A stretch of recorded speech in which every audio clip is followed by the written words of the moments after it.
Alright, Shalom. Before I begin this lesson, I'd like to give all praises, honor, and glory to Yahweh Bahashem, Yahweh Shai Bahashem, Rachah Wadash. I'd like to say double honors to my teachers, the men whom I've learned this truth from, the apostles, the bishops, and the elders of Great Millstone. And I'd also like to say Shalom and salutations to the elect that's out there preaching this word in truth and sincerity. The brother Shaquat, one of the brothers from the branch of Great Millstone Montreal, back with another lesson. And this lesson that I'm going to be getting into today is just going to be a brief lesson, going into Proverbs, the 5th chapter, all right? And I'm going to start at verse 1. It says, "My son, attend unto my wisdom, and bow thine ear to my understanding," right? And this wisdom and understanding is of the Most High, right? Yahweh Bashem, Yahweh Shai. You know, because in the world, or on the earth rather, there's a lot of other forms of wisdoms and forms of understandings that are out there, right? But there's only one true wisdom and one true understanding, one true knowledge, and that's the knowledge of Yahweh Bashem Yahshai. You know, and I believe that the elders and apostles of Great Millstone have that one true wisdom, one true doctrine, that one true understanding of the Most High, right? Matter of fact, before I go on, let me get this real quick. This is John 14 and verse 6. It says, "Yahushua saith unto him, I am the way, the truth, and the life. No man cometh unto the Father but by me." Right? So, you know, the way, the truth, and life is Yahushua, right? You know, and like in the world, like I mentioned, there's a lot of ways, so to speak. There's a lot of so-called truth. There's a lot of, and there's a lot of paths. But there's only one path that leads to life, and that path is through Yahweh Shai. There's only one truth. That's the right truth, and the truth that leads to life, and that's Yahweh Shai. And there's only one life, and that's Yahweh Shai. And, that could be found in a doctrine, and that doctrine, like I said, that doctrine is the one that the apostles, bishops, and elders of Great Millstone possess, right? That's where you can find that way, that path to life, that path to the Heavenly Father, right? Because everybody on the earth, they're on a pursuit to something, they're on a path, right? But that path that they've embarked on does not mean that the ending of that path is not, it's not life, man. The only path that ends with having life is through Yahweh Shai, right? So matter of fact, let's stay in the book of John. Let me get John 1 and verse. Yeah. I'm going to start at verse 4. It says, "In him was life, and the life was the light of men. And the light shineth in darkness, and the darkness comprehended it not." Right? So this is talking about Yahweh Shai. Right? While verse 6, "There was a man sent from the Most High, whose name was John. The same came for a witness, to bear witness of the light, that all men through him might believe. He was not that light, but was sent to bear witness of that light," right? So John was not that light, but he was sent as a witness of the light, which was Yahweh Shai. Verse 9, that was the true light, which lighteth every man that cometh into the world, right? But something to emphasize in verse 9 here is that Yahweh Shai was the true light, right? And this has been brought to my attention by the elder Our Rum from Birmingham, right? How that true light signifies that there's more than one light. There's more than different light forms out there, you know. But Yahushua is the true one, and light could be symbolic to knowledge, right? Illuminated, right? The scriptures speak about you keeping the laws so that you could be illuminated, so that you could be enlightened, right? If you keep the laws, statutes, and commandments, you know. And then you also have the Illuminati, which is on the left hand side. They're illuminated in wickedness, in the knowledge of darkness, right? They're knowledgeable in darkness, which is witchcraft, you know, sacrifices, you know, and so on and so forth, you know, just abominable works, right? But that's a dark form of light, you know. And just like a light bulb, there's different kinds of lights, right? Blue light, red light, LEDs, whatever, bright light, you know, dark, you know, lights. But that's what it is. But Yahushua is that true form of knowledge, that true knowledge, that true light, you know. And because that's the path, or that's the knowledge that you will need to be able to live, man. You know, like it says, keep my commandments and live. Roughly paraphrasing. Matter of fact, let me get this as well.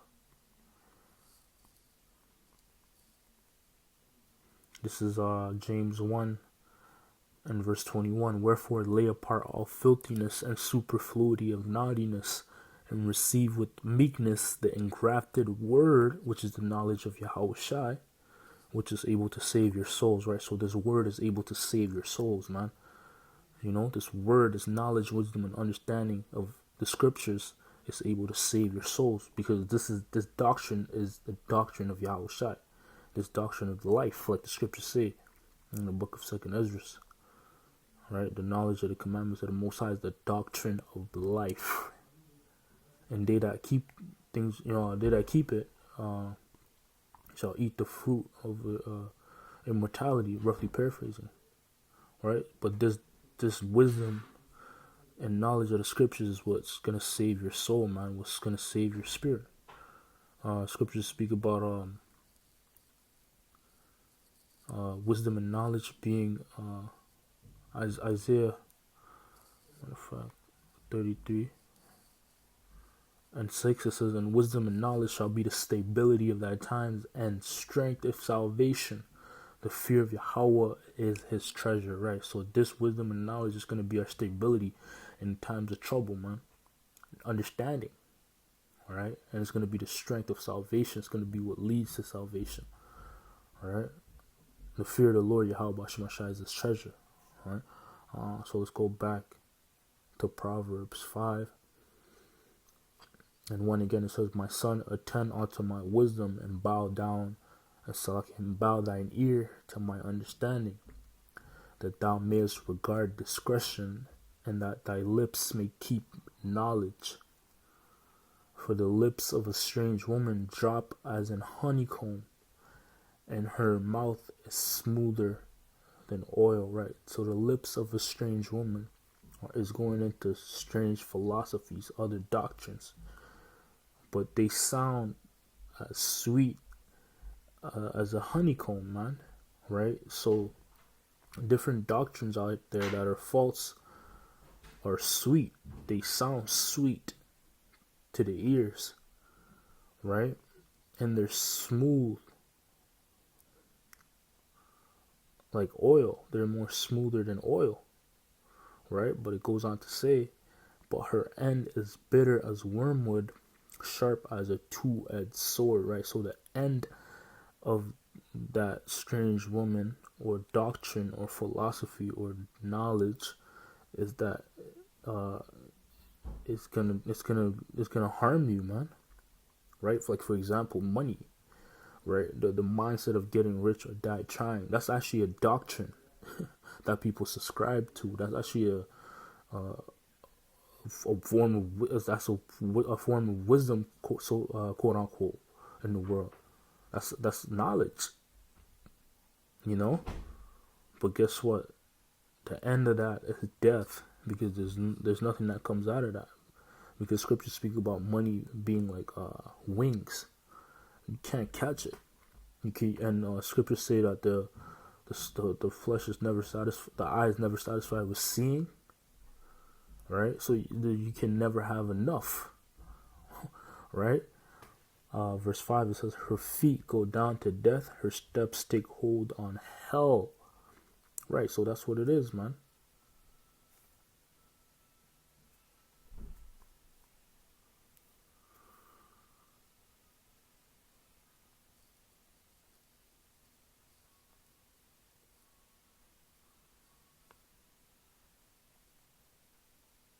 Right, Salakia.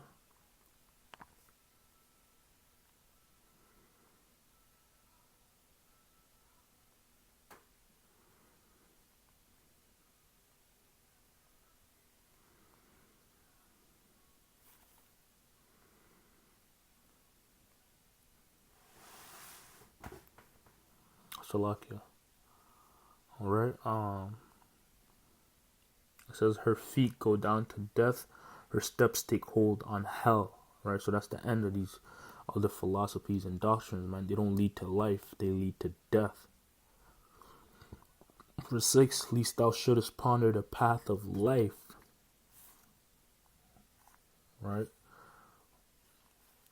it says her ways are movable, that thou canst not know them. Right, so nothing comes out of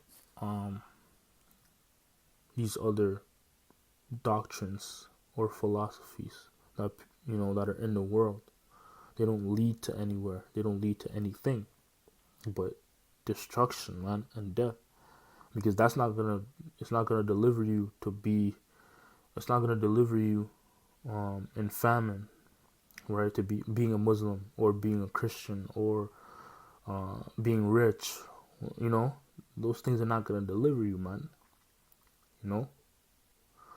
Being those things, you're not gonna get delivered. But being in the sanctuary of Yahweh Bashim Yashai, and having the wisdom, knowledge, and understanding of Yahweh Bashim Yashai, that's what's gonna deliver you. Alright? And that's why when it says here in Revelation 14,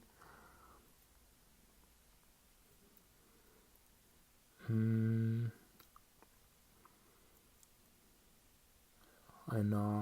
verse 4, these are they which were not defiled with women, for they are virgins. Alright, when it says that, that means that the elect, the 144,000, were not defiled with any other philosophies, any other ways of life, any other doctrines. Alright, for they are virgins, meaning they kept their minds pure. Like the scriptures say, all things are pure unto the pure. But this is not literal. This is this is symbolic to the elect being defiled with strange women, right? And the woman that it's talking about is the woman we just read about in Proverbs 5. These strange philosophies, man. But the elect wouldn't be defiled by that. They'll stay firm and stick to Yahweh Shai. Right, it says, these are they which follow the Lamb whithersoever he goeth. These were redeemed from among men, being the first fruits unto the Most High and unto the Lamb. That's right. Right, so that's what it's talking about. I believe I have something else too. Let's see.